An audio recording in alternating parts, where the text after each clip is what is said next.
তোমাদের উপর নির্ভর করে আগামী দিনের বাংলাদেশ। পাশের হার বাড়ছে, কিন্তু শিক্ষার মান কিন্তু বাড়ে নাই। আজকে তোমরা যারা এই কম্পিটিশনে অংশগ্রহণ করেছো, আমি বিশ্বাস করি যে তোমাদের মধ্য থেকে একজন আগামী দিনের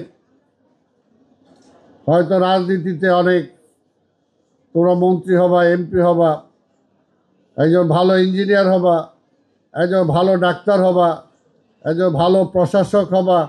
অর্থাৎ তোমাদের উপর নির্ভর করে আগামী দিনের বাংলাদেশ। তা আগামী দিনের বাংলাদেশ যাদের হাতে আমরা ছেড়ে যাব, তারা যদি সত্যিকার অর্থে ভালো মানুষ না হয়, তাদের মধ্যে যদি মানবতা না থাকে, তাদের মধ্যে তাদের জ্ঞানের উর্বরতা যদি না থাকে, তাহলে এই দেশটা সামনের দিকে যাবে কিভাবে? আমরা কিন্তু দেখি আমাদের বাংলাদেশের আজকে যে সমস্ত ছাত্রছাত্রীরা বিদেশে যায়, পড়াশোনা করে, অন্যান্য পৃথিবীর নামকরা দেশগুলোর সাথে কিন্তু কম্পিটিশন দিয়ে সেখানে আমাদের ছেলেমেয়েরা ভালো করে। তো সেখানে যদি ভালো করতে পারে, তাহলে এইখানে ভালো করতে পারবে না কেন?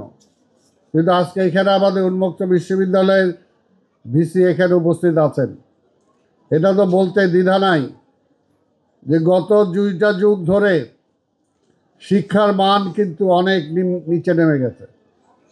পাশের হার বাড়ছে, কিন্তু শিক্ষার মান কিন্তু বাড়ে নাই।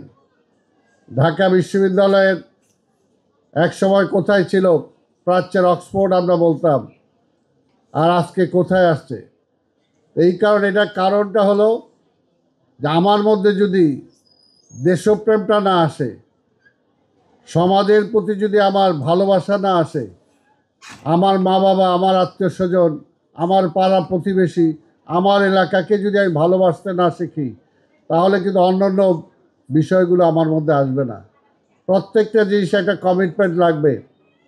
সেই কারণেই আজকে শুধু আমি পড়াশোনা করলাম, আর পড়াশোনার পাশাপাশি শুধু মোবাইল নিয়ে সারাক্ষণ ব্যস্ত থাকলাম, তাহলে কিন্তু আমাদের হবে না।